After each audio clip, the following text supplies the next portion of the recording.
3 textos. 4.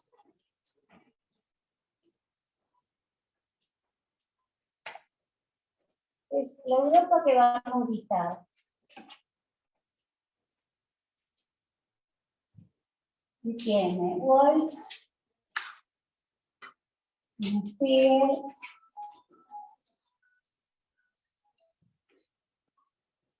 ¿en qué idioma hay que decir que apaguen y guarden los celulares? No hay que hacer como en la escuela, hay que pasar y sacárselos. La próxima vez vamos a traer un cestito y todos los ponen ahí. No te rías. Si siguen teniendo los celulares, la clase que viene, ponemos un cestito y cuando se retiran se los llevan.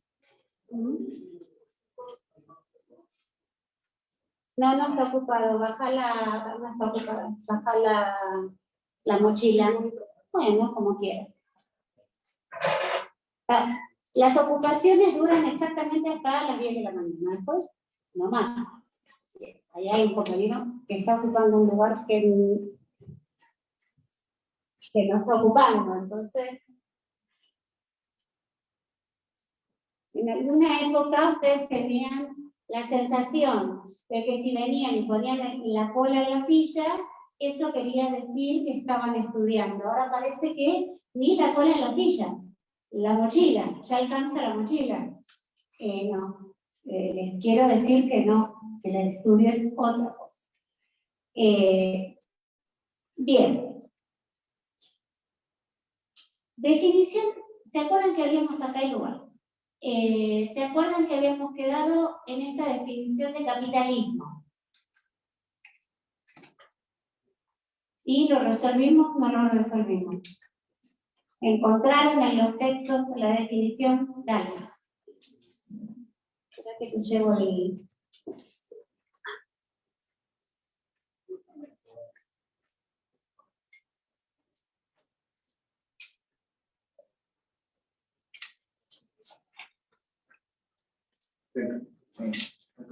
El capitalismo, sí, claro, el capitalismo es una clase minoritaria que dispone para hacer funcionar la sociedad contratando a sus trabajadores salariados.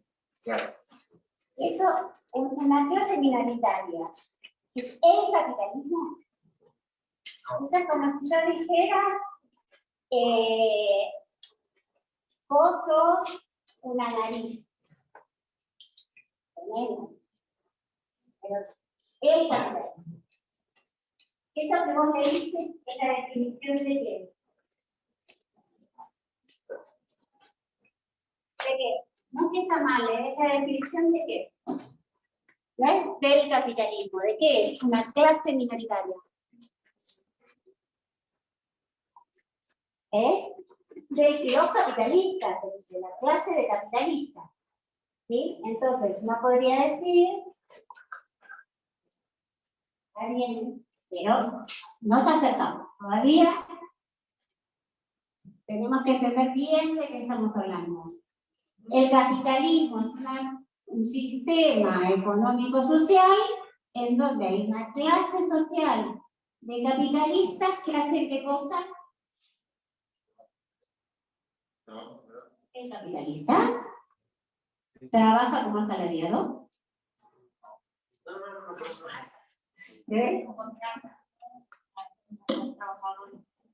Contrata trabajadores que van a recibir un salario para hacer qué cosa.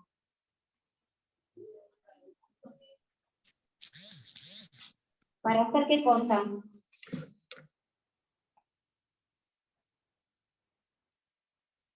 ¿Los contrata para qué? ¿Para mirarlos bailar? ¿Qué quiere decir trabajar? Ellos venden su fuerza de trabajo. ¿Qué quiere decir trabajar?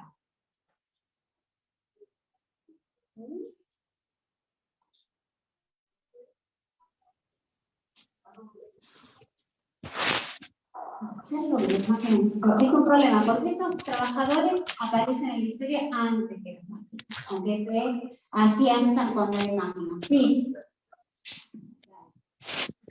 El capitalismo es muy especial de producción basada en el trabajo de trabajo.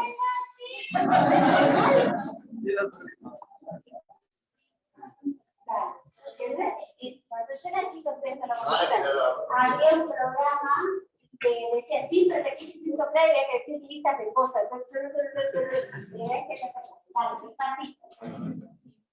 El capitalismo es un modo especial de producción basado en el predominio de trabajo asalariado con una escala social. Y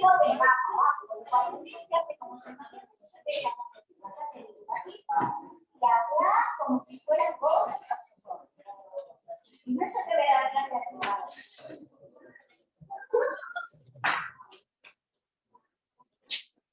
Y hay uno, y acá se puede sentar. ¿Vas a tener la mochila? Dale. El capitalismo es un modo especial de producción basado en el predominio de trabajo asalariado en una escala social.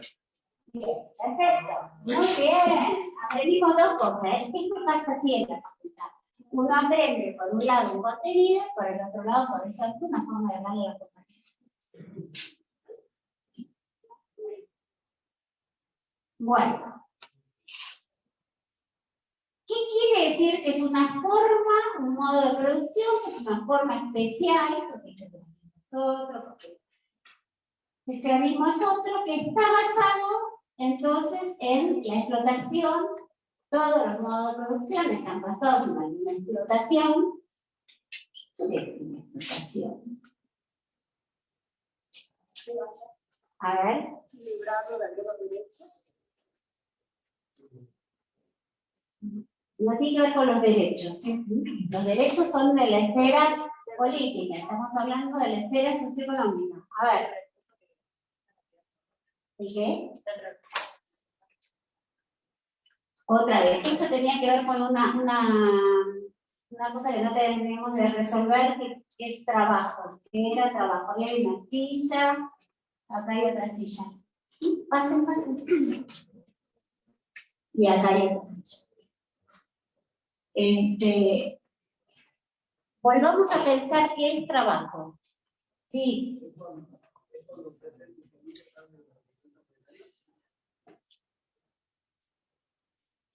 No, eso no lo tenés en cuenta. ¿Qué era trabajo? Está en el texto de Spiegel sobre qué es historia social, están distintas. Y cuando el hombre extrae de la tierra ciertas materias y los transforma, las trabaja y las convierte en un producto para satisfacer sus necesidades. Ahora, hasta un producto para satisfacer sus necesidades está perfecto. Extrae la tierra no necesariamente, porque si no los obreros que están en las máquinas no trabajarían. Trabajo es una acción humana que tiene consciente para transformar la naturaleza y satisfacer sus necesidades. Si hay alguno más ahí haciendo perdidos por ahí, se pueden sentar acá en el escenario, acá hay un asiento. Se puede sentar acá en el costadito. A ver, sé que están como reclamando un poco de ayuda para leer. Acá.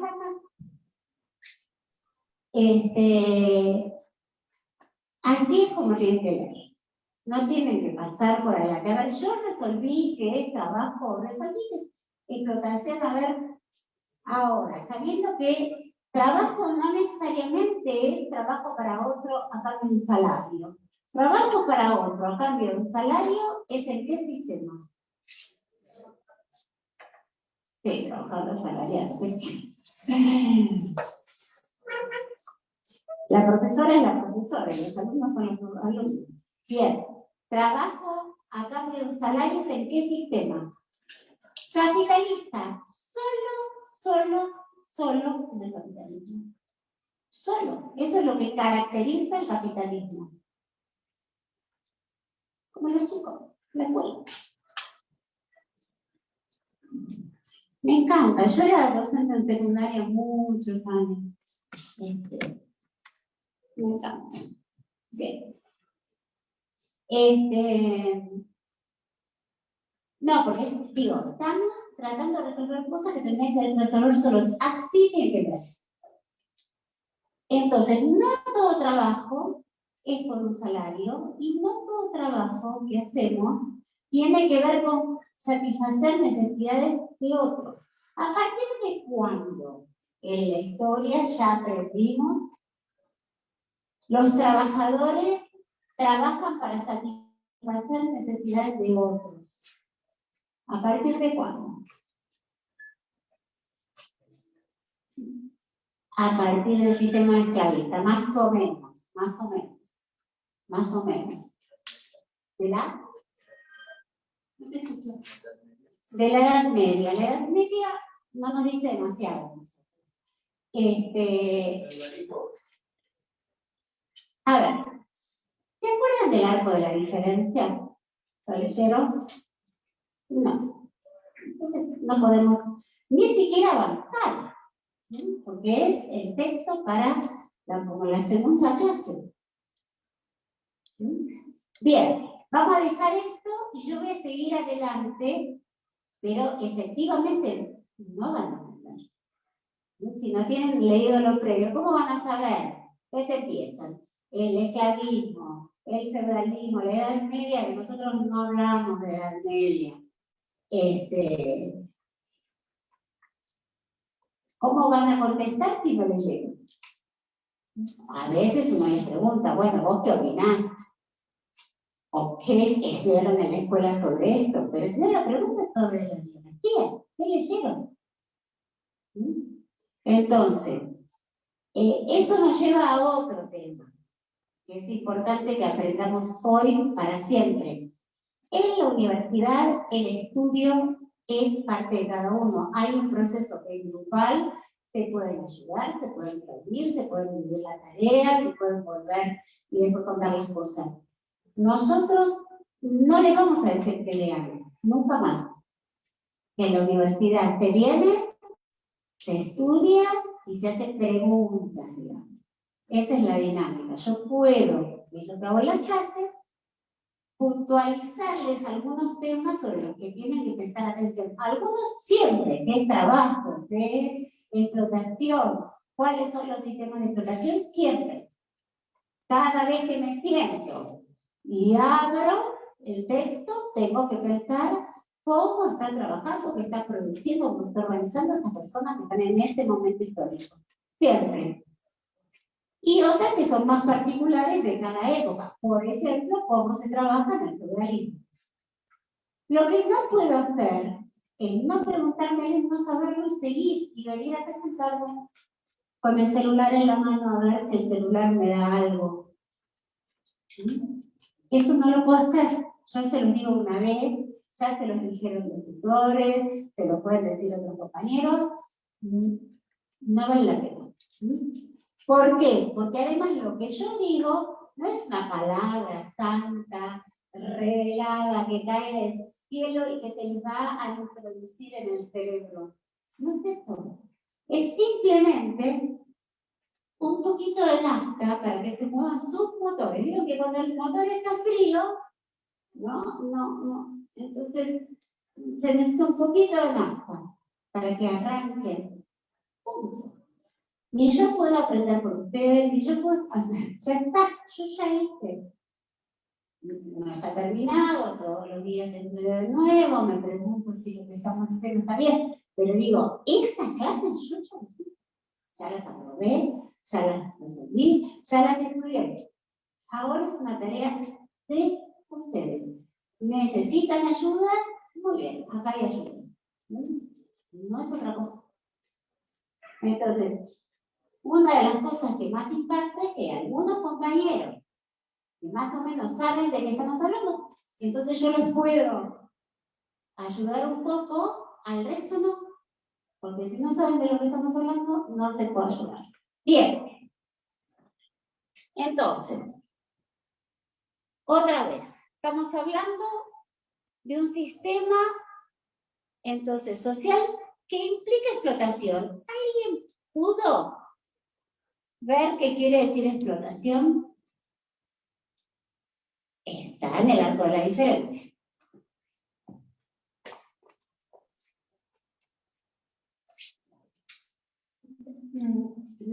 El excedente del trabajo necesario de los obreros al producir. Ya son obreros. Obreros son en el sistema capitalista. Efectivamente hay un excedente de producción. ¿Qué es ese excedente? A veces la explotación es un modo de producción que se basa en la explotación del trabajo para ver la forma de la apropiación por parte de los exploradores que se utilizan en el trabajo sobrante según una relación social que tiene la producción.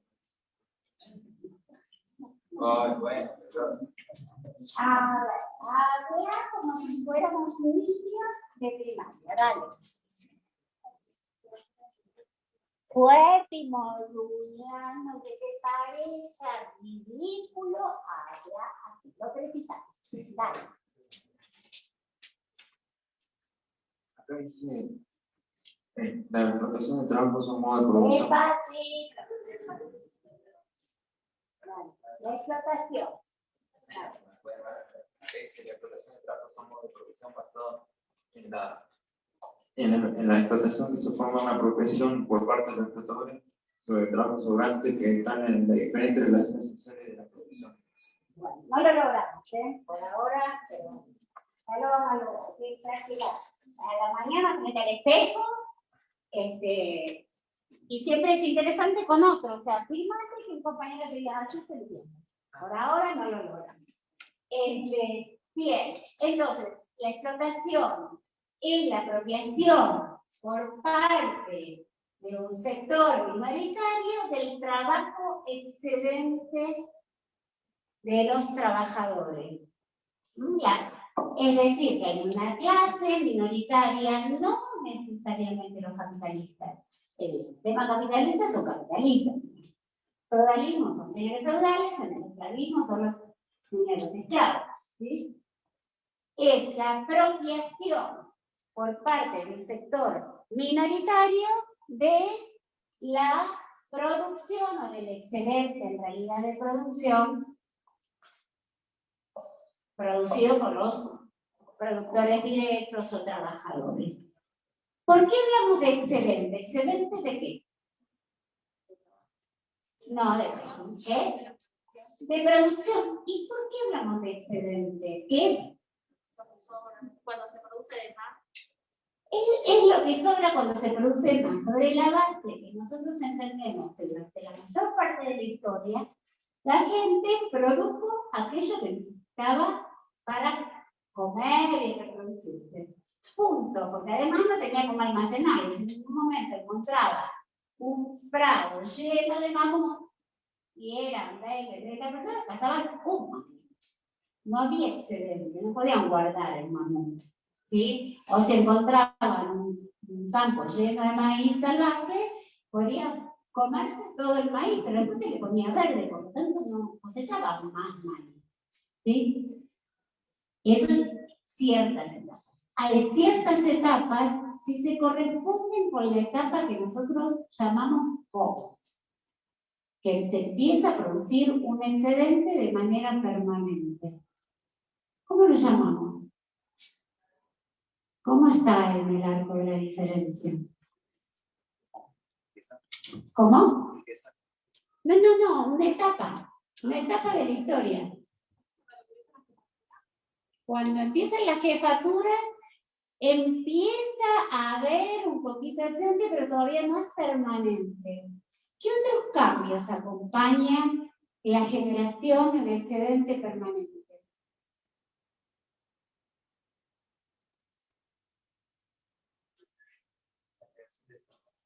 La creación de Estado, ¿qué más? O sea, es una condición, si no hay excedente, no hay Estado. ¿Cómo se llama esta época en donde empieza a haber Estado?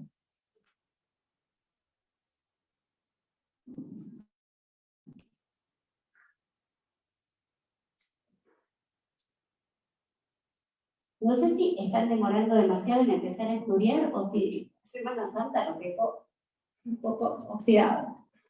Pero ya esto es viejo.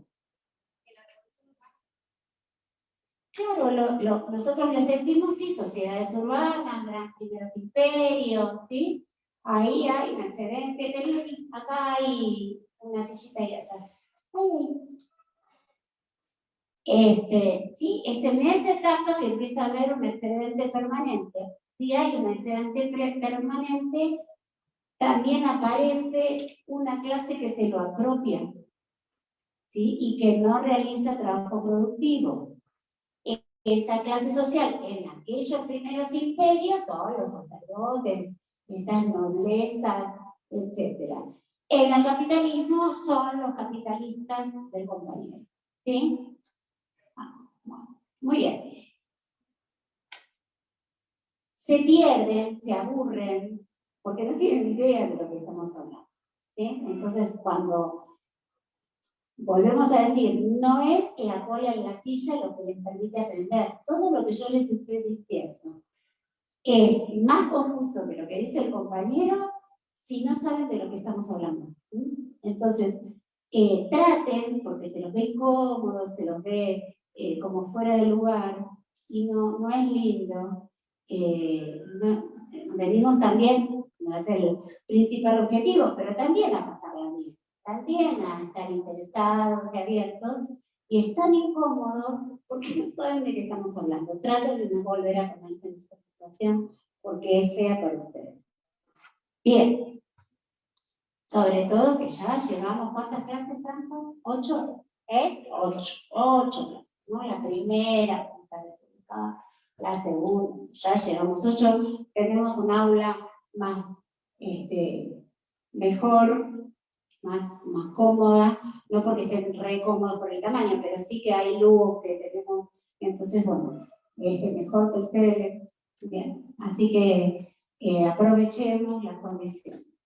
Bien. Ese capitalismo, dijimos la vez pasada, tarda una cantidad de siglos en instalarse. Es decir, hay algunas formas previas o que son características del capitalismo que aparecen y desaparecen en la historia hasta que finalmente funcionan máquina, que además no casualmente arranca cuando arrancan las máquinas.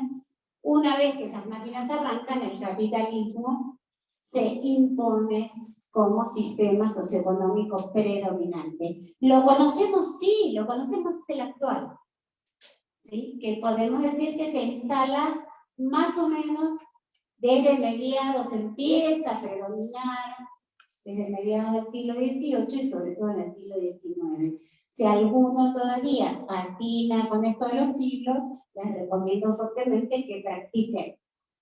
Lo pueden hacer también mirando la bibliografía, porque dice el siglo tanto y después aparece un año, se dan cuenta. ¿Sí? Si estamos hablando de mediados del siglo XVIII, estamos hablando de qué años, por ejemplo. ¿Siglo XVIII? 1500. Bueno, todo el mundo practica, ¿sí? Todo el mundo, ni uno, ¿no? Si estamos en el siglo XVIII, ¿nosotros en qué siglo estamos? ¿Y en qué año estamos? Bueno, entonces saquen conclusión. Bien.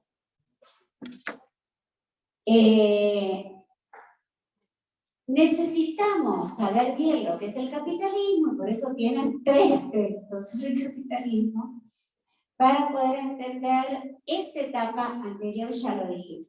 ¿Cómo es la Europa que va a salir a expandirse? Texto de Wolff.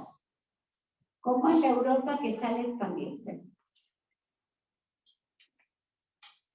¿Qué pasa con el trabajo? ¿Dónde se hace lo principal del trabajo?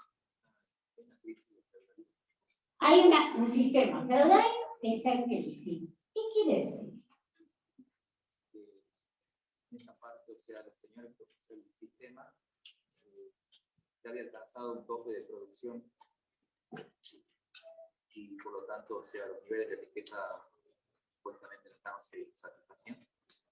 Exacto, que esto que funcionaba y generaba una riqueza suficiente para que la población pudiera vivir. Es cierto que depende de las zonas, en algunas muy pobremente, y los sectores dominantes pudieran vivir sin trabajar y haciendo como vemos en las películas, la guerra, etcétera, etcétera. No son sociedades muy ricas, no pensemos en estos reyes. ¿Alguno ve vikingos, por ejemplo? O de las Kingdom. ¿Algunos de esos sí ven? Bueno, esos reyes son muy ricos. Viven en palacios muy lujosos, tienen muchas cosas. No. Es interesante los que ven, porque los vikingos son más bien sociedades de jefatura. Todavía, aunque se llaman reyes y qué sé yo, esta cosa de tanta variación, vieron que cambian uno, puede ser mujeres, puede ser hombres, todo eso nos muestra sociedades más bien de jefatura, y los ingleses ya están como adentrándose más bien en una sociedad total, ¿tá? En un momento de transición. Pero unos y otros no se los ve como uno piensa después los palacios de María Antonieta, no sé qué, de Bridgestone se llama, ¿esa la ven? Sí, bueno, son distintos, ¿o no? Bueno, estos de Bridgestone son del fin del siglo XVIII. Sí, más o menos, ¿no? Del XVIII. O de principio del XVIII. Y vikingos son como antes del siglo X. Bien, para que un poco se ubiquen en algunas imágenes acerca de cómo son estas sociedades. Entre los vikingos, esos de la tele, y esta corte de los Bridgestone, pasa toda esta etapa que nosotros conocemos como feudalismo. Bien, ¿qué pasa? Esta sociedad hacia el siglo XV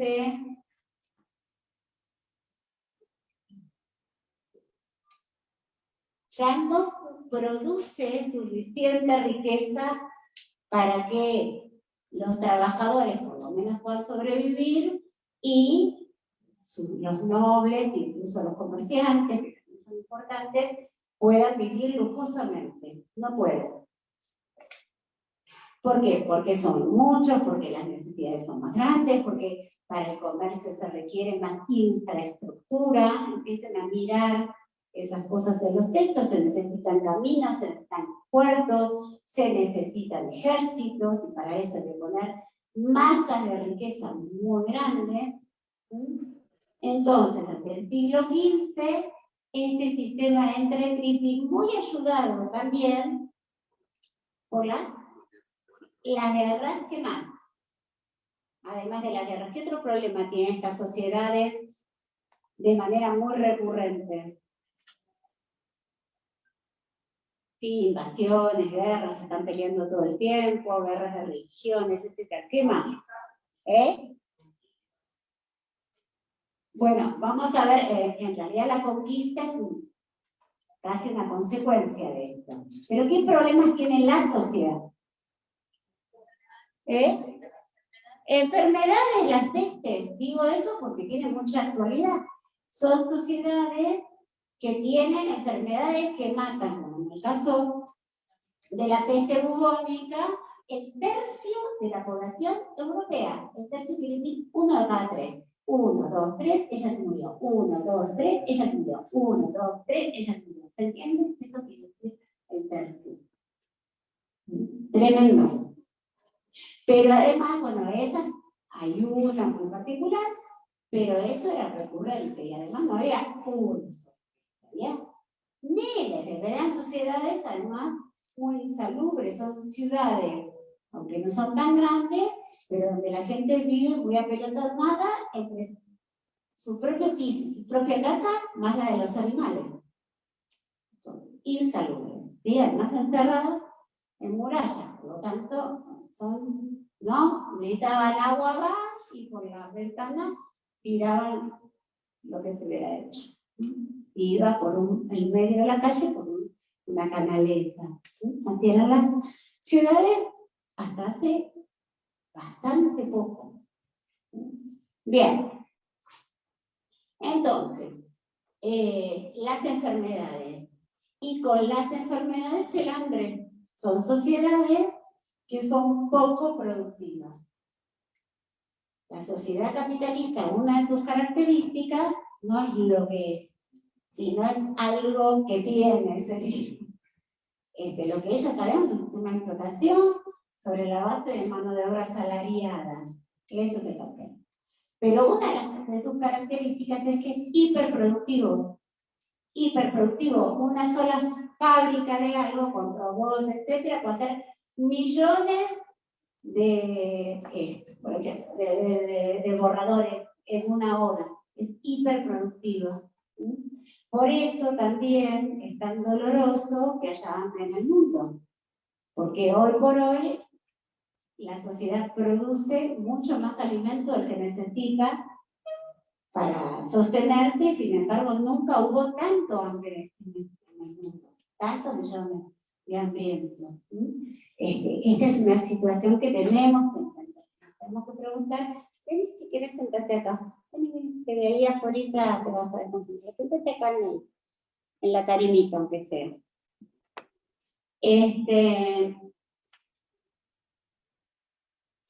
Las sociedades anteriores al capitalismo no son tan productivas y por lo tanto entraban una y otra vez en crisis de hambre, de hambruna. Hoy cuando hay hambre es porque hay alguien que decidió que ese pueblo no comiera. No, alguien, personas, ¿no? El sistema decide distribuir. Pero en aquella época se había sequía, se había inundación, se había, como es, plagas, langostas, o si la población se enfermaba, no comían. Y por lo tanto se hacían espirales de crisis. Las crisis siempre aparecen como espirales, es decir, póngale, empezaba con una peste, caía la población esa que se enfermaba, esa población no podía producir, por lo tanto tenían menos comida, como estaban más desnutridos, se volvían a enfermar, desastre.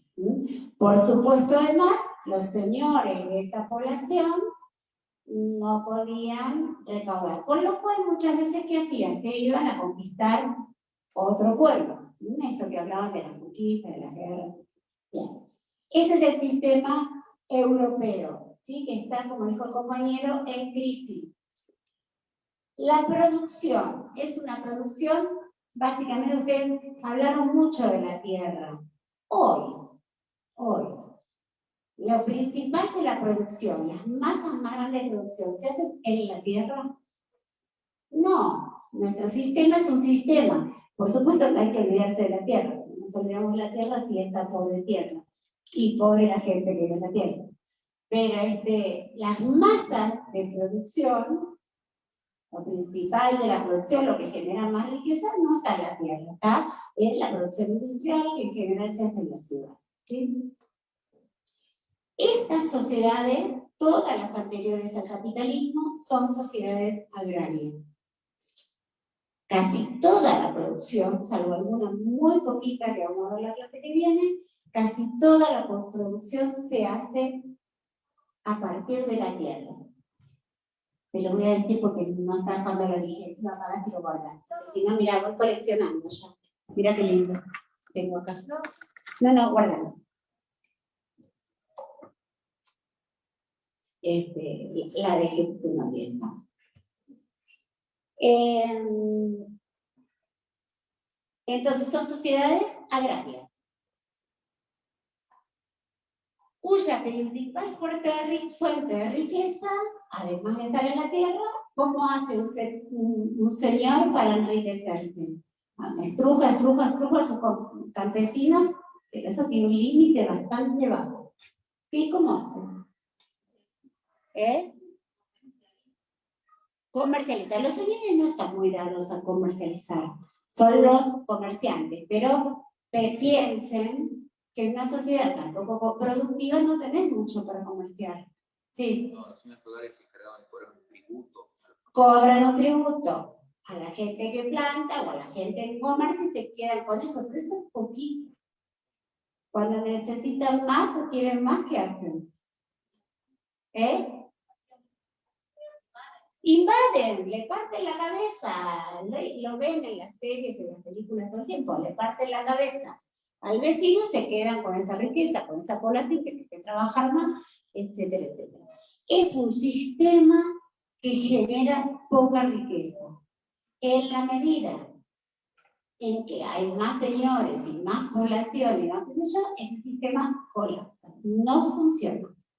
Con lo cual se agudizan las guerras, se agudizan además las rebeliones por hambre. La gente de los campos se levanta. Muchas veces escapa a los bosques. ¿Dónde vieron? ¿En qué película vieron que se escapa al bosque? Que la gente se escapa al bosque.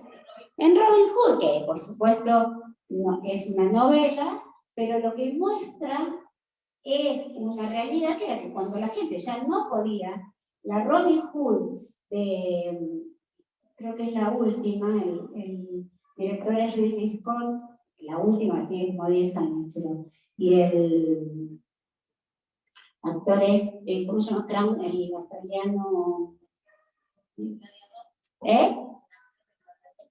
el actor de Gladiador, exactamente. Ese está muy bien hecha, es más histórica, con más preocupación histórica que otras Robin Hood, que centraban la mirada en un héroe bonito que andaba con la espada así, y es un poco más histórica, es interesante ver porque ahí la Lady Marian está criando los chanchos adentro de los porque y es así, es decir, son, mira, la carrera de la compañera, efectivamente son sociedades donde aún las ladies son relativamente pobres. Lo que tienen es el poder de comer de lo que producen otros. Entonces, pero ahí la Lady Maria se tiene que arreglar con sus chanchos. Chancho que por ahí le había dado un campesino, como parte del tributo que decía él. Así que pueden ver, además, una película preciosa, esa es muy linda, para ver cómo funciona más o menos una sociedad feudal y cómo se maneja el poder. En esas sociedades, una cosa que se ve, como ya se ve en The Last Kingdom, por ejemplo, es que el poder del rey no es un poder diferente al de cualquier señor, depende de lo que en ese momento se llamaba primus inter pares, lo eligen, es el más importante, pero es el grupo. Después tienen todos los mismos derechos. No sé si ven en la película que los reyes vienen, se retiran, no, mira, vos me das esta. No es que el rey decide todo. Más o menos, dice, no, mira, ahora no te vamos a apoyar, no voy para mi casa, o al revés, me peleo con vos. O sea, son sociedades donde el poder no está concentrado, sino que está como atomizado en un conjunto de sujetos que tienen dos atributos, digamos, que pueden vivir del trabajo ajeno y que pueden dominar en la esfera política a algunos pueblos, porque son en general territorios pequeños, porque no tienen grandes ejércitos que puedan dominar grandes países. En ese sentido, esa sociedad feudal es como una sociedad más pequeña que las sociedades de las grandes ciudades de Estado que habíamos visto anteriormente. Si bien es una sociedad muy posterior, porque las ciudades de Estado las ubicamos desde 3.000 años, hace 3.000 años, y estas sociedades ya del siglo X, es decir, hace 1.000 años, uno de los elementos que tiene es que estas sociedades del feudalismo entran en crisis porque son pequeñas y por lo tanto tienen esta dificultad para seguir creciendo. La sociedad toma distintos caminos y esto es una cosa que nos enseña la historia, ya se los dije, pero no me creen, por lo tanto una y otra vez va a haber que ponerlo al juego, mostrárselo. Las sociedades nunca hacen una sola cosa. Entonces no puede decir, es porque. Siempre cuando yo digo es porque, tiene que haber 2, 3, 4, 5 cosas que están interviniendo para que cambien la situación histórica. Si me conformé con una, ya sé que no voy a encontrar la respuesta. Entonces, en el texto de Pierre Vilar, ¿qué cosas intenta, qué cosas hace esta sociedad en crisis para salir de la crisis? Él no lo dice que son intentos, no dice, bueno, con tal aspecto tal cosa, con tal otro aspecto tal cosa. ¿Cómo? Salen a conquistar el mundo, uno de los elementos. ¿Por qué?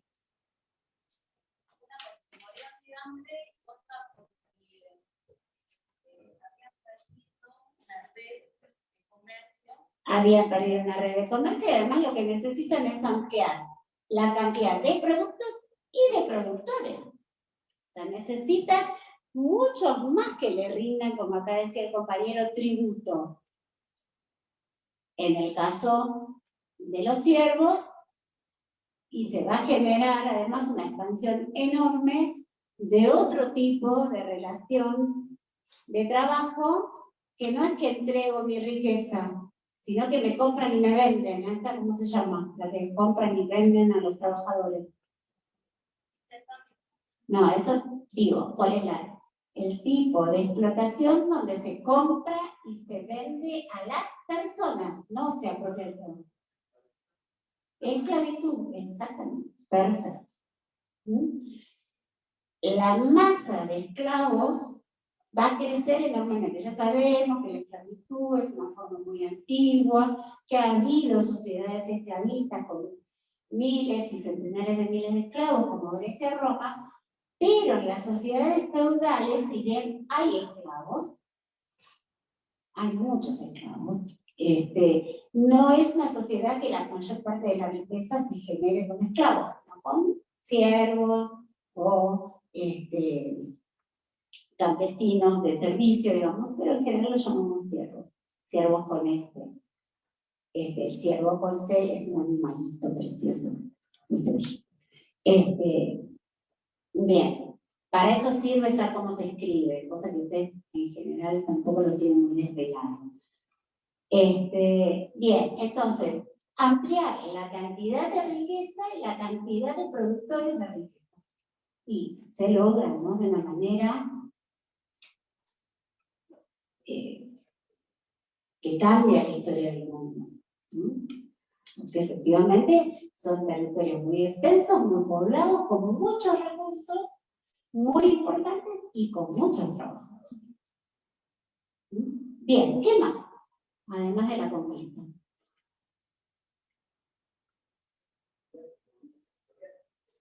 Bueno, otra vez, dominio territorial es la conquista, ¿no? Establecer dominio territorial, que ojo, que es distinto. Después vamos a ver en las etapas de la conquista que no es lo mismo cómo se empieza conquistando y cómo empiezan conquistando reinos bastante pobres como Portugal, que después vamos a tener que prestarle atención. Dale. En el caso de Portugal, cuando pasa la peste, digamos que la gente tiene que reconocerse y empezar a ver mejor no solo las ciudades, empieza a ver trabajo asalariado, empiezan a dejar los pobres y van a la ciudad a trabajar. Bien, pero eso, que son procesos de urbanización, está acompañado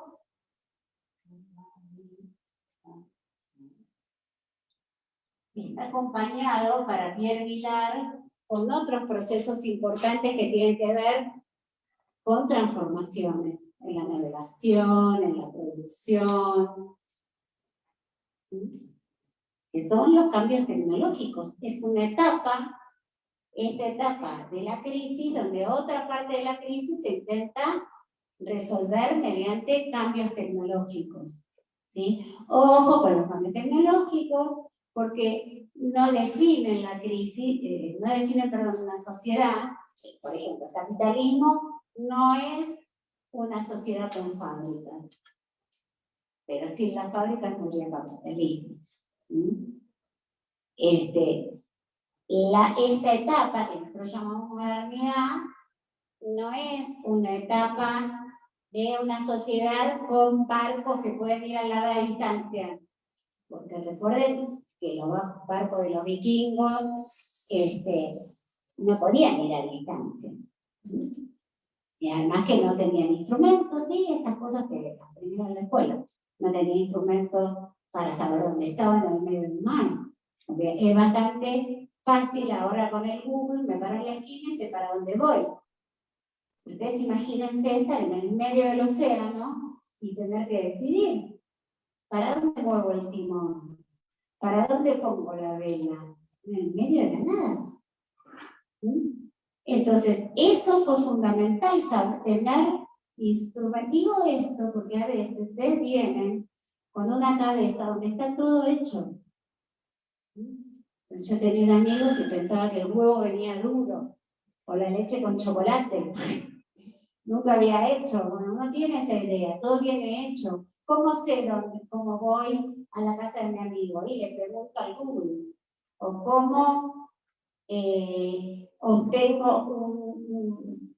tengo frío, bueno, voy a un negocio y me compro un pullover, ¿sí? Pero tenemos que ponernos en la cabeza una sociedad donde nada estaba hecho, nada venía hecho.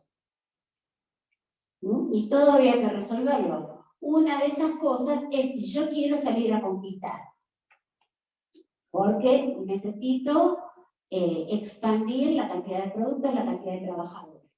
Claro, si no tengo muchos instrumentos, primero me quedo en la costa.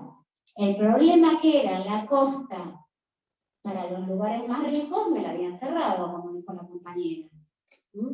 Teníamos un mar Mediterráneo y acá había un imperio. Y la seda y el oro estaban hacia África. Entonces esto se corta. Muy bien, ¿cómo empiezo primero? Si acá está África. Y bueno, este marcito que es el Mediterráneo, yo desde acá, en Cádiz, veo la costa, los montes altos, las montañas de África, en la costa. Lo veo, por lo tanto hasta ahí sé para dónde tengo que ir, ¿sí? Lo veo. Claro, no veo, acá hay unas islas, pero que van a ser las primeras, donde se va a producir azúcar. Entonces me voy agarrando como si estuviera en la cornisa, me voy agarrando de la costa y llego hasta acá. Y después me voy agarrando y llego hasta acá, ¿sí? Hasta ahí me daba la tecnología que tenía. No podía llevar muchos guerreros, por lo tanto no puedo ir acá. Porque me hacen sopa. En mi época estaba muy de moda unas películas donde te ponían adentro de una olla grande y te cocinaban, ¿no? Parece la compañera que sí. Como una imagen un poco mítica de lo que son estas poblaciones. Bien. Pero efectivamente no había manera de llegar al interior porque efectivamente estaba lleno de gente que no me iba a recibir de manera muy amigable.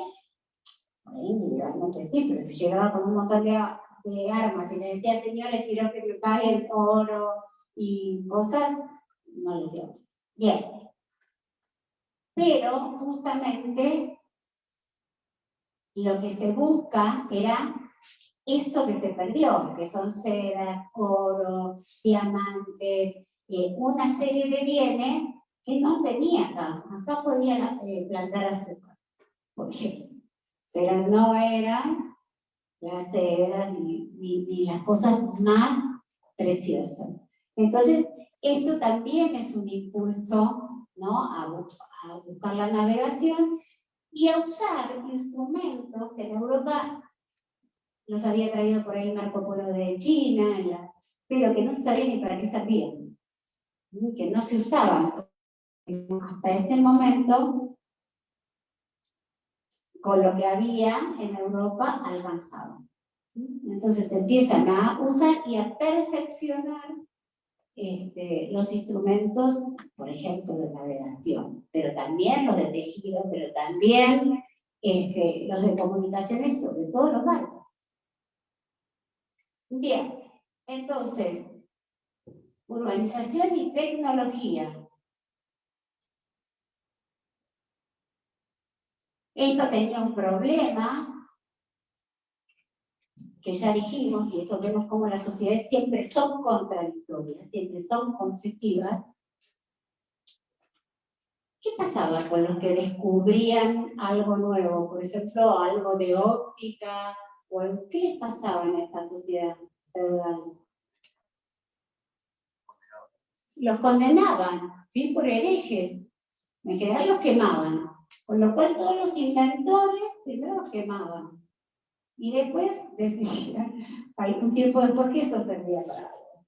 Esto ya lo contamos en su... Bien. Otra salida. ¿Qué más?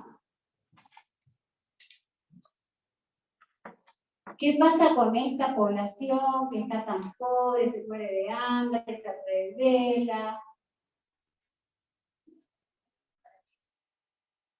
Busca la riqueza, pero bueno, ahí en Europa está complicado. ¿Qué hacen? Sí, más bien que migra, esta idea de que yo agarro y emigro es un poco moderna. Es expulsada. Es expulsada del territorio. Por persecuciones religiosas, étnicas, etcétera, se los expulsa.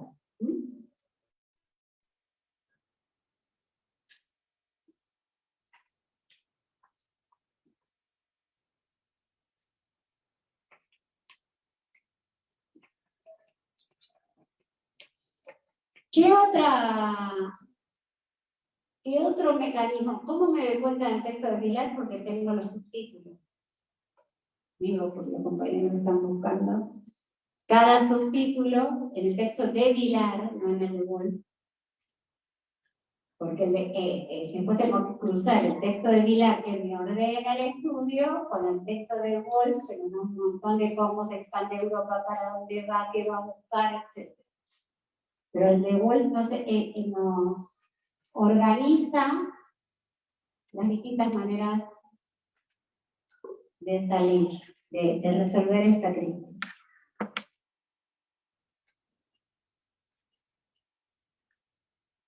¿Qué pasa con la autoridad? Estas autoridades que estaban tan atomizadas y que por lo tanto generaban que yo le partía la cabeza al vecino y por lo tanto si había guerra no había posibilidad de producir en el campo o destruía las ciudades y las quemaba, esto que vemos en la serie. ¿Qué pasa con esto de la autoridad?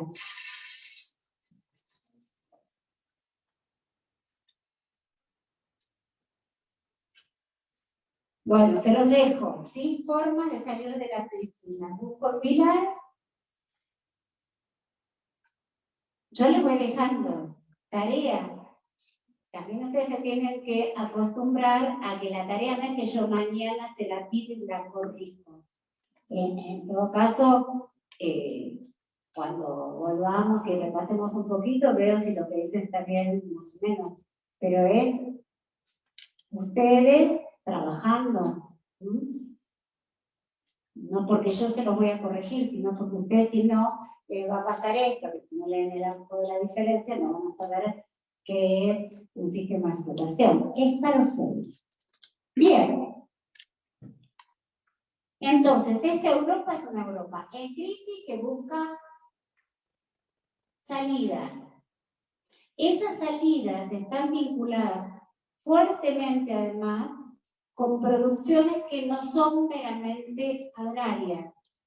Es decir, al crecer las ciudades, crece la demanda de una población que ya no puede satisfacer, porque en el campo no solo producían los granos, sino que además había herreros que podían agarrar los animales o hacer un cuchillo, había alfareros que te hacían las suyas, había cada uno en sus casas que cosía la ropa, pero sí empieza a ver esto que él dice, la gente se va a las ciudades y empieza a recibir, todavía no es salario, pero algún tipo de pago, ya no tiene tiempo para coserse su ropa, almacenar una producción agraria que no hace, sino que empieza a haber un mercado creciente en las ciudades.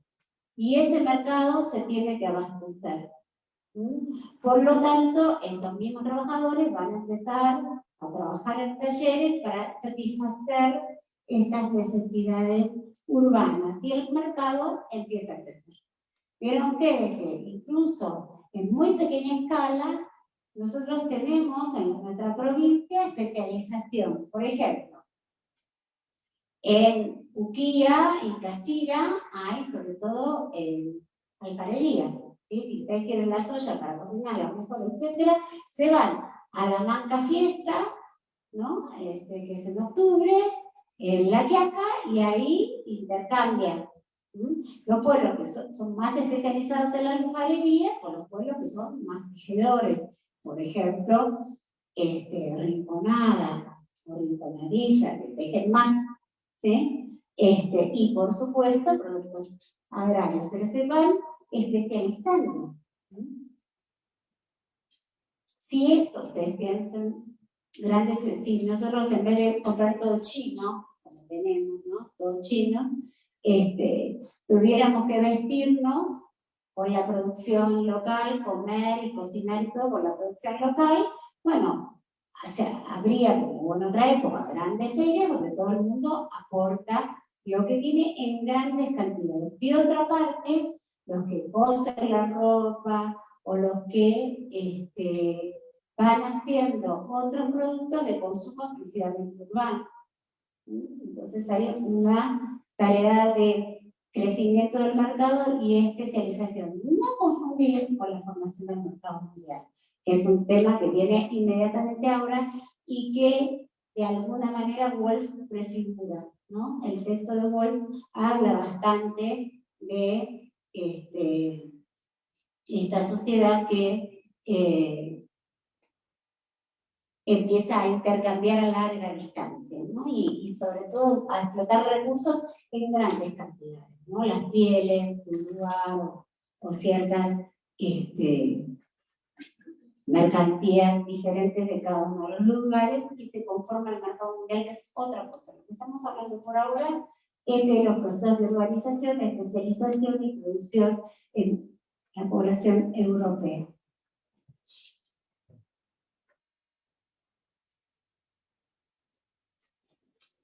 Bien, ¿a qué llamamos acumulación primitiva de capital? Este es un proceso que aparece en este momento de la historia, en medio de la crisis y en medio de estas intenciones de transformarse para poder salir de esta crisis que dura mucho, porque ya dijimos que más o menos esta crisis es muy profunda en el siglo XIV en realidad y empieza a avanzar en estos ensayos desde antes del siglo XV y va a terminar con el triunfo del sistema capitalista hacia fines del siglo XVIII o principios del siglo XIX. ¿Cuántos siglos hay?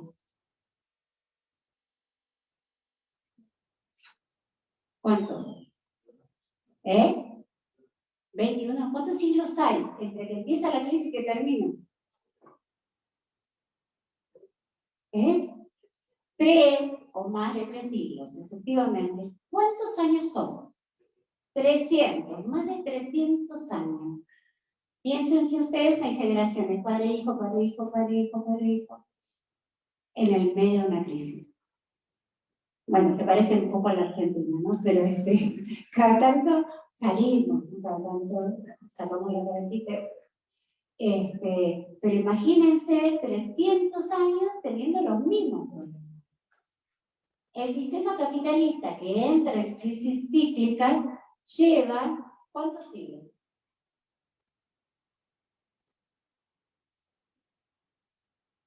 ¿Cuántos siglos? Si yo digo que más o menos aquí, ¿no? Vamos a poner en el siglo XIX para que nos sea más fácil. ¿Cuántos siglos? 2. ¿Cuántos años? ¿Cuántos años? 200, ¿sí? Alrededor de 200 años con crisis de tipo capitalista, que son distintas, ya las vamos a ver. Entonces, frente a esta situación, en esta, que nosotros vamos a llamar transición también, ¿no? La historia ha llamado transición, porque es una crisis que va a devenir en un nuevo sistema que es el capitalismo. En esta transición se generan las condiciones para que haya capitalismo. Esto no llueve. Las nuevas sociedades no llueven, no es que hoy llovió y va a haber capitalismo, sino que se tienen que crear condiciones para que ese sistema pueda desarrollarse. Nosotros, por ejemplo, vimos cuáles son las condiciones para que se generara una sociedad de imperios tributarios. ¿Cuáles eran las condiciones? ¿A qué nos referimos cuando decimos? Digo esto para que tengan un ejemplo. ¿Qué tengo que buscar? ¿Cuáles son las condiciones para que haya un imperio tributario? En la escuela lo aprendieron como causas, pero no son causas. Condiciones, es decir, cosas que tienen que estar para que haya un estado tributario. ¿Dónde lo busco? ¿En qué texto lo busco? ¿De dónde hablan? ¿De los estados urbanos, imperios tributarios? ¿Qué texto?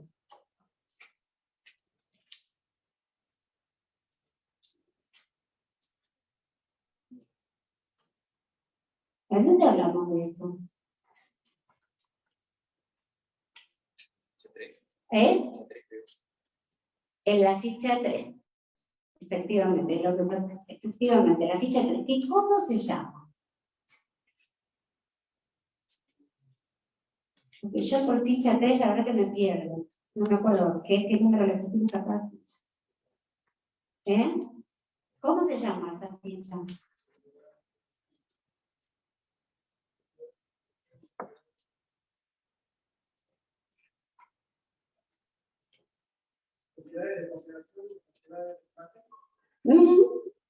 Bien, y en esa, pero que es la que habla de las diferencias, ¿sí? Bien. ¿Cuáles son las condiciones que tienen que existir para que haya una sociedad tributaria? Ya estuvimos hablando de las sociedades tributarias, de los imperios, que son las primeras sociedades de explotación. ¿Qué tiene que haber? ¿Cómo?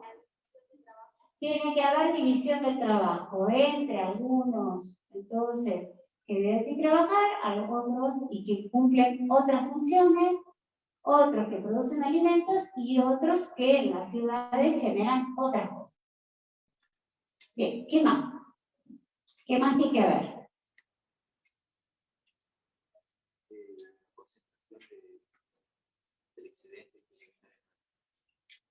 Que hay una clase social que concentra la riqueza. ¿Qué más? Que se construyan monumentos que van a generar, ya esto que dijimos, ¿no? Que van a tener mucha importancia en que la población trabaje, pero también sirven para almacenar enormes cantidades de producto agrario. ¿Qué más? Y que además tienen funciones de observatorio astronómico. ¿Qué más?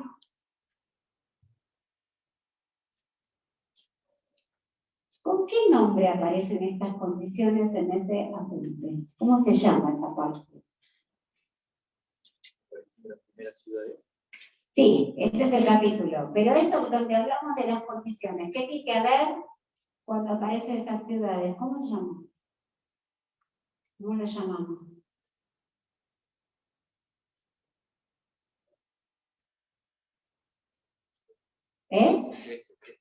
Sociedades tributarias. Está bien, así la llamamos a la sociedad, pero a las condiciones para que haya esa sociedad, donde dice, tiene que haber esto, tiene que haber esto, tiene que haber esto.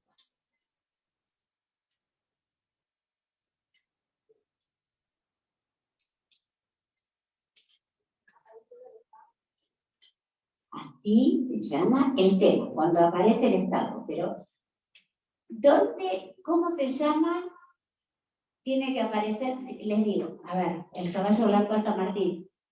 ¿Cómo se llama la parte donde hay una lista de condiciones?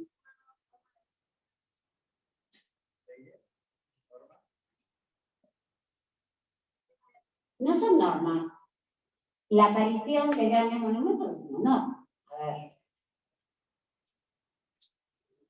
Bien, les queda como tarea. Sí. Si resuelven bien esta parte, cuáles son las condiciones que hay que cumplir y que hubo que crear para que haya una sociedad urbana de imperios tributarios, les va a resultar más fácil entender qué condiciones hay en la transición para que haya capitalismo.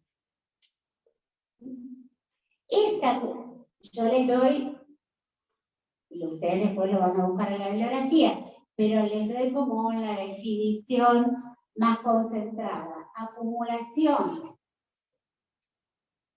Ustedes van a tratar de entender las palabras, y eso no está mal en realidad, ¿no? No tienen que entender las palabras. Lo que pasa es que ya han aprendido en la facultad que las palabras en la facultad no son meras palabras, ni acumulación. A ver, espera, te lo voy a escribir aquí, ¿no?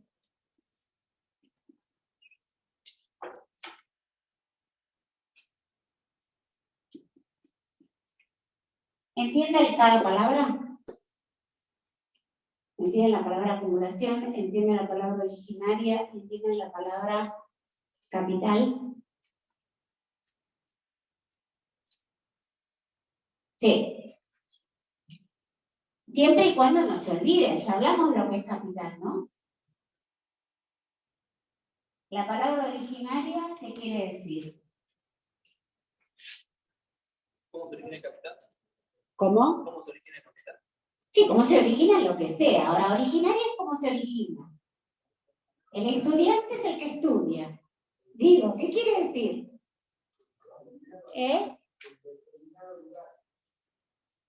Ah, porque vos estás pensando en los originarios, de dónde soy. Pero en realidad la palabra origen no se refiere meramente a un territorio. ¿Qué quiere decir origen? ¿De dónde surge? ¿Cuál es el inicio? El principio. Es cierto, cuando uno está pensando en las personas, ¿de dónde se origina? Y más allá de hablar de la cópula entre un señor y una señora, además tiene efectivamente, eso siempre es una situación situada, es cierto. Pero el origen quiere decir lo que empieza, ¿dónde empieza? ¿Y acumulación? Juntar. Bien. ¿Entendemos las palabras? Bueno, acumulación originaria capital no tiene nada que ver con eso. Es importante que nosotros en la facultad, por supuesto, entendamos la etimología o lo que quieren decir las palabras, el significado, y después veamos esto todo junto, porque es un concepto científico. Y hay que entenderlo como concepto. Así como ustedes pueden entender capitalismo como alguien que quiere riqueza. Yo digo, bueno, pero en esta facultad, capitalismo, a ver si alguien le... no, perdón. En esta materia, en esta facultad, capitalismo es una sociedad que está compuesta por un sector pequeño, ¿sí? Eso son conceptos científicos que tienen, que no puede decir para mí. A veces ustedes dicen, ay, para mí tal cosa, pero tengan en cuenta que como es primer año se los dejamos, pero justamente la característica de un concepto científico es que no es para mí, es para todos. Y yo tengo que estar seguro que para mí signifique lo mismo que para ella, para ella, para él, para ella. Y para un chino y para un ucraniano. Pobre que tan complicado. Sí, los conceptos son universales, ¿de acuerdo? tienden a la verdad, son universales y forman parte del sistema, que son las teorías. Nada está solo. Ni la palabra capital, ni la palabra capitalización, ni la palabra crisis, ni la palabra feudalismo es para mí tal cosa. Además era para mí. Pero para mí no es un concepto. Cuando deja de ser una mera palabra y es parte de un sistema de comprender la realidad, un sistema que se llama teoría, que son científicos, tengo que saber qué quiere decir. Entonces, en este momento, para estudiar cada uno de estos conceptos, en parte me despojo de lo que yo sé que quiere decir. Porque si ustedes van a tratar de adivinar qué quiere decir por cada una de estas palabras, se van a ir al corcho. Bien. Entonces, la acumulación originaria de capital en principio es un proceso.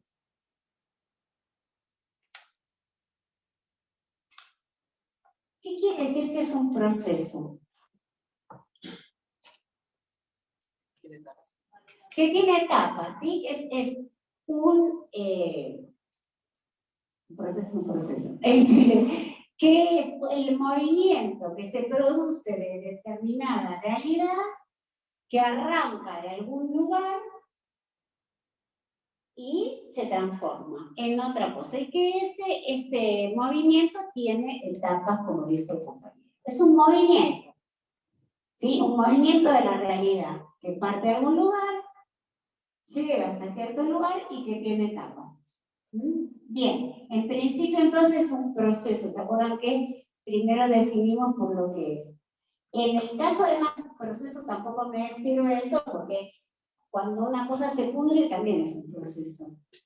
¿Sí? Y cuando yo como también es un proceso, no me cansa con la palabra proceso. En este caso es un proceso socioeconómico. Aunque también es complejo de la sociedad, en donde, digamos, se parte de una sociedad no capitalista, puede ser cualquiera,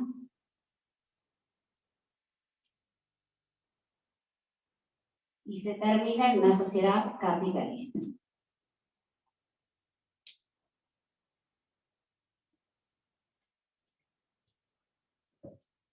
¿Cuáles son las condiciones que tiene que tener esta acumulación originaria de capital para producir una sociedad capitalista? ¿Se acuerdan qué quiere decir que es una sociedad capitalista?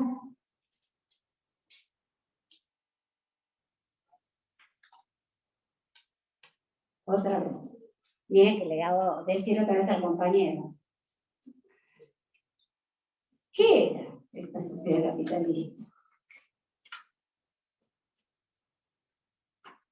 El sistema económico se basaba en capitalista porque tenía su poder la fuente de producción y había un asalariado que se encargaba de trabajar para el capitalismo. Bien, hay una clase explotadora que es minoritaria, que son los capitalistas, y otra clase mayoritaria que trabaja para estos capitalistas a cambio de un salario. Eso es una relación histórica que nos puede decir, ustedes van a ver, siempre fue así. Un campesino trabaja para un señor feudal a cambio de un salario. Un esclavo trabaja para un señor a cambio de no. Por lo tanto, esto que quiere decir la relación entre un propietario de las condiciones de producción, como decía el compañero, vamos a ponerle propietario.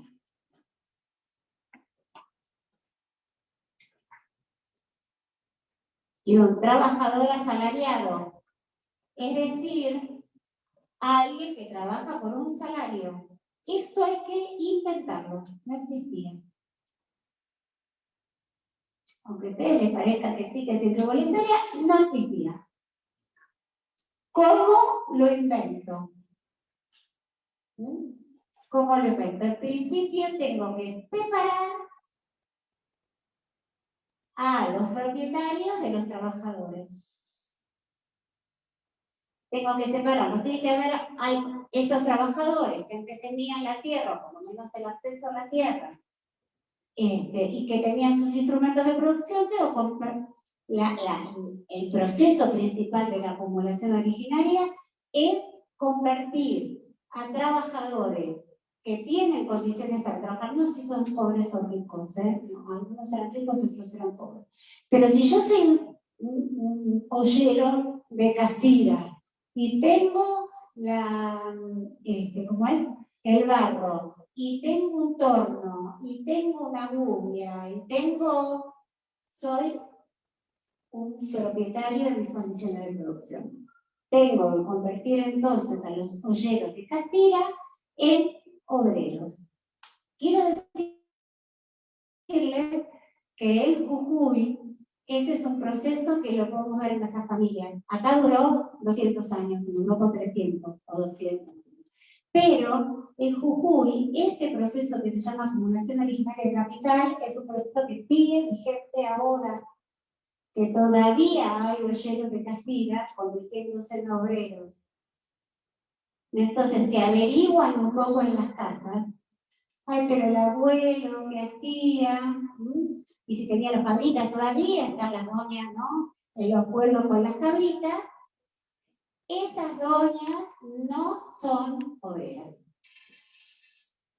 Son propietarias de sus cabritas, del lazo de la cabrita, de la tierrita. Se puede ser que no tengan papeles sobre las tierras, pero tienen el derecho de estar ahí. Y trabajadoras asalariadas somos, bueno, nosotros y muchos más, ¿sí? Entonces, ¿cómo se hace para cortar, para que este se hace distinto de este? No piensen en ricos y pobres, pues se van a confundir.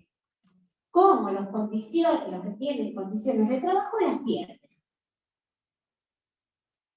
Y entonces se crean trabajadores asalariados. Nadie trabajaría permanentemente, por lo menos por un salario, si pudiera trabajar para sí. Nadie. Diría, bueno, por ejemplo, estos trabajadores que trabajan para las mineras. Uno podría decir, ¿por qué se van los pobladores del Sucres a trabajar para las mineras? Y en gran parte porque sus animales y sus telas y lo que producen ellos no tienen una remuneración que les sirva y les alcance para vivir. Y por lo tanto son impulsados a entrar en lo que llaman mercado de trabajo. Es decir, que yo no me vendo a mí mismo como un esclavo, pero sí vendo mi fuerza de trabajo en el mercado.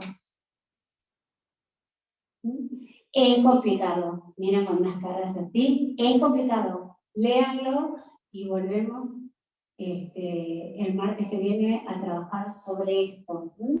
Pero esta manera que tiene sus mecanismos es una manera histórica.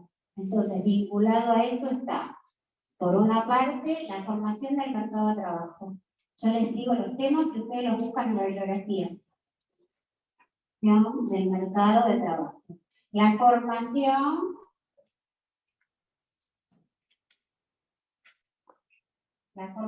del mercado mundial. Porque no puede haber capitalismo sin una escala suficiente. El sistema capitalista no puede ser en el pueblo de Casira.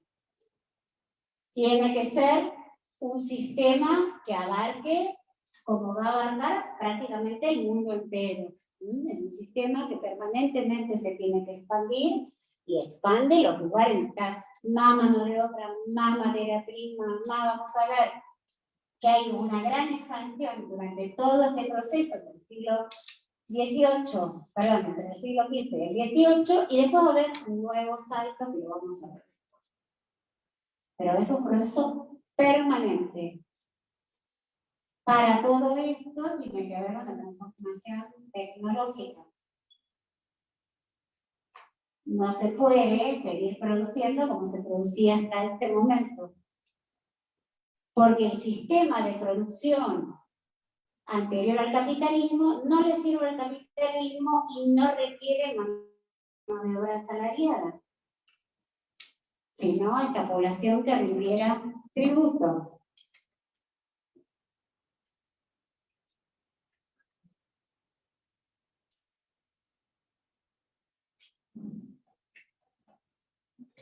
Y tiene, esto es desde el punto de vista socioeconómico, tiene un correlato en la política y en la ideología.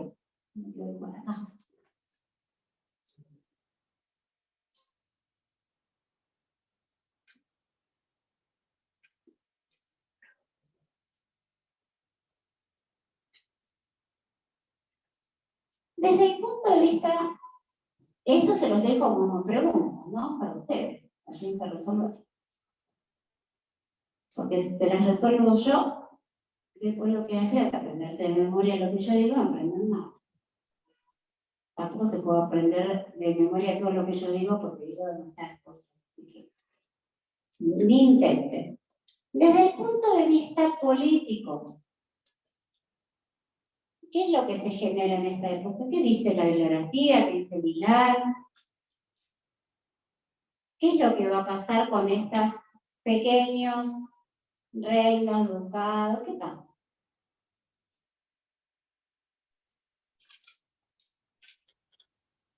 ¿Dónde lo voy a buscar?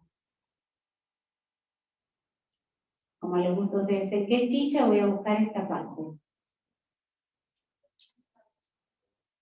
En la ficha 2, que ya teníamos para la clase pasada, así que ya todos la tienen así bien leída. Bueno, vuelven a buscar qué pasó.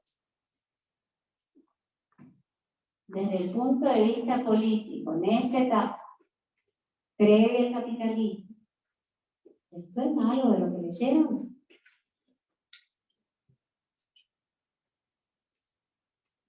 No hay intervenciones, ¿no?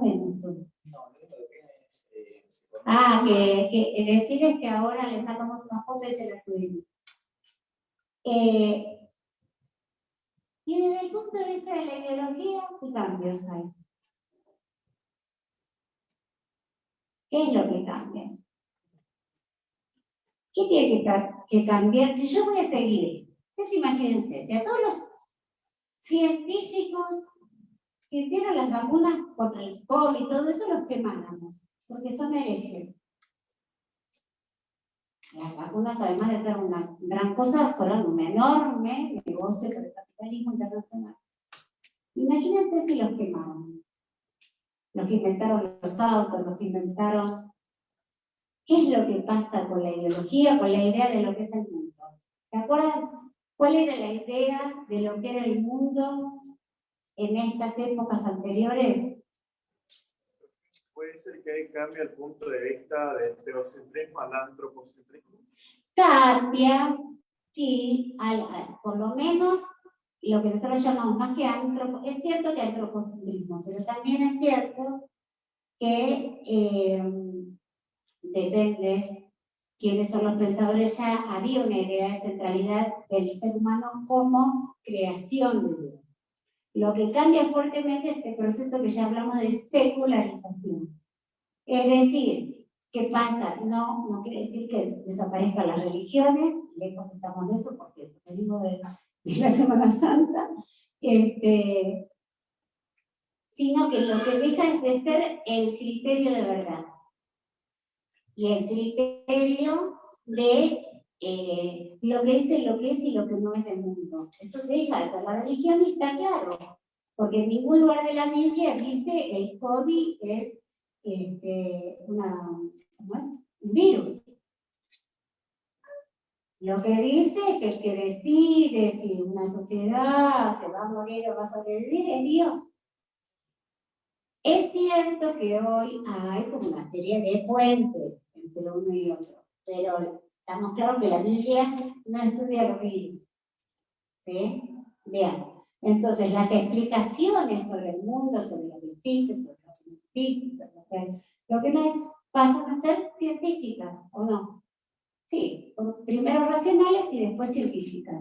¿Tá? Entonces, este cambio va a ser fundamental porque esta sociedad capitalista, pensando que si hay riqueza es obra de Dios y si no hay riqueza es obra de Dios, no puede funcionar. Por lo tanto, es una transformación completa. Lo buscan en la bibliografía. Está todo. Lo venimos ya leyendo y lo buscan. Preguntas, inquietudes. Bueno, en la medida que lean un poco más, la clase se puede hacer más larga. Pero la verdad es que yo los veo ahora enormemente cansados porque hay que hacer un esfuerzo muy grande. Aunque ustedes creen que hay que hacer un esfuerzo muy grande para estudiar, hay que hacer un esfuerzo más grande para estar en una clase sin haber estudiado. Porque cuando yo estoy, lo que les pasa a los compañeros, que pueden prestar más atención porque saben de qué estamos hablando. Entonces se van ubicando más. En cambio, los que todavía no empezaron, es muy fabuloso. Así que los invito, ahora vamos a dejar porque efectivamente también para nosotros hay que remar. Pero para la clase que viene. Tema 5. Vamos a arrancar por esto, no se relajen. Pero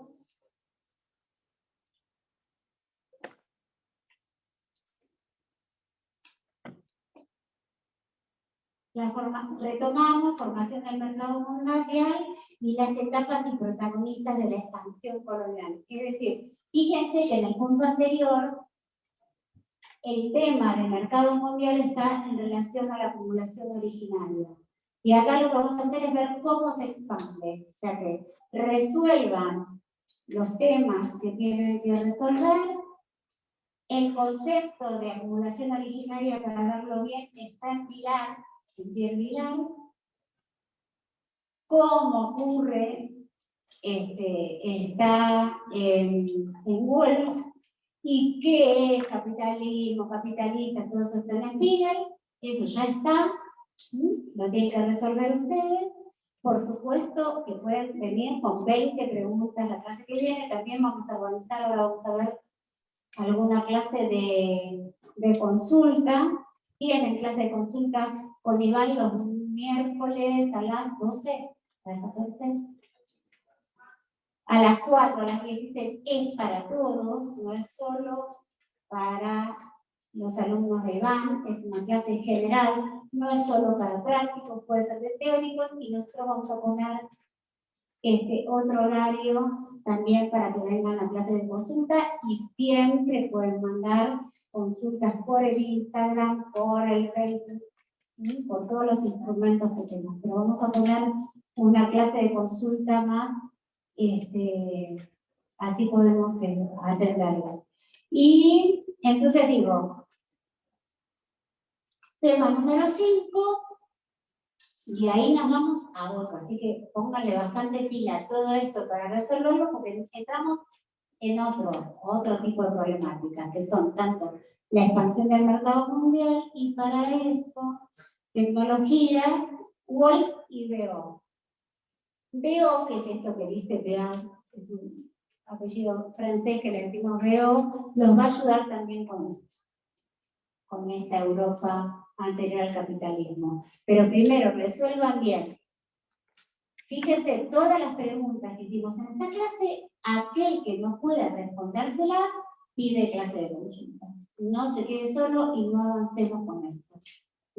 Pide clase de consulta. Necesitamos tener esto resuelto. Por supuesto que vamos a cerrar, pero si están como, vamos a cerrar la clase que viene y podremos poner un poco en común. Pero digo, si están como perdidos, como por la neblina, clase de consulta. No se dejen estar porque si no, van pasando, ya tenemos un mes de clase, y hay cosas que están todavía para responder. No se asusten, es así, siempre estamos peor al principio que después. Nadie se asuste, pero implica un trabajo importante. Así que los esperamos para resolver cosas juntos. Bien, estuvimos bien, ¿no? El aula bien, nos alcanzó, estamos cómodos, tenemos luz, mejor que el aula magna también, ¿no? Porque el aula magna es tan grande, Si seguimos siendo más o menos el mismo número, recuerden el martes sentarse bien para adelante. Total, ni yo ocupo ni nadie les va a tomar, ¿no? Como en la escuela que nos sentábamos atrás a ver si la profe nos veía acá, para estar más concentrados, mejor adelante. Bueno, muy bien. ¿Estamos? ¿Todo el mundo está bien? Listo. Vayan a comer. La asistencia ya está ahí en el grupo de Facebook.